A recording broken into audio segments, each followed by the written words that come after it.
Hello viewers, Jason William Lee, The Ghost School, Chapter 15, Poetry. They had a lot of revision to do, so they spent the rest of the day in the library. Apart from the terrifying ghost, they had English literature to study, so they buried their noses in their books. James was restless and had a wander round. He found it hard to concentrate on one thing at a time. He looked through the poetry books with interest. He had always loved poetry and wished he was a great poet like the World War I poets. But obviously he had no desire to die in battle.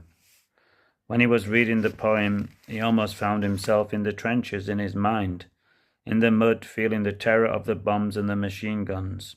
He had a vivid imagination and found it easy to get lost within it. It was just as he was coming out of his reverie that he felt someone stood behind him.